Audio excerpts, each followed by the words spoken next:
The fundamental basis of cost management and economic and financial analysis is enshrined in the fiscal regime that we have for the sector in the country. That's based on the Petroleum Exploration and Development Act and also the production sharing agreements that we signed with the licensees we have.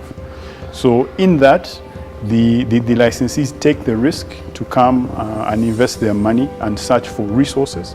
So in the event that they find some resource, they are repaid back from the production of those resources in the future. And in the event that they do not, they then make a loss.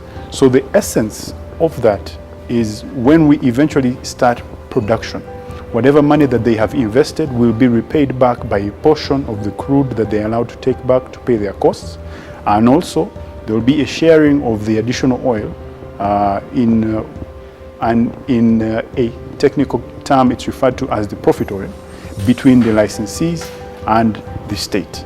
So the whole purpose of cost monitoring and management is to ensure that all the costs that are incurred in the sector are number one, are relevant, are approved, and are economic, right?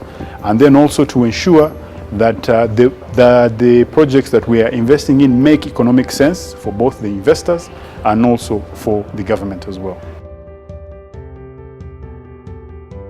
Uganda has utilized the time we have had to set up robust processes and systems to ensure cost monitoring operations. In that regard, first of all, we set up a team, and this team has undergone a robust training process where they've been exposed to the international best practice and also to the best systems that exist around the world for cost monitoring and management. We also set up a cost benchmarking software where all the costs that are invested in the country are benchmarked on other fields and other projects around the world. We have also set up a cost monitoring database where all the investments that are made and the various queries that are raised are noted down beforehand in anticipation of the audit.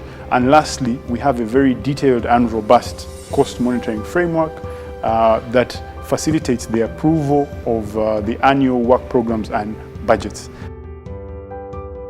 What we have seen in many jurisdictions around the world and in Africa, when they discovered oil and gas, they were not able to prepare their economies to absorb and fully utilize the development in the oil and gas space.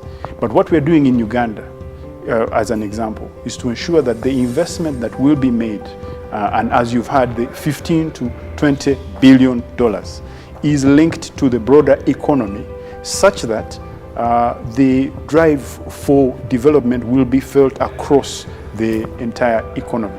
And we have seen that in the exploration phase. For example, when we had some expatriates who would come here to do some work, those expatriates would also go to the field and partake in the tourism products that we have as a nation.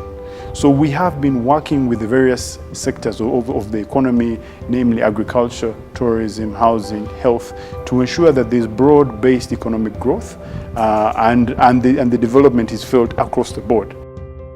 To all the Ugandans, we thank you for your patience.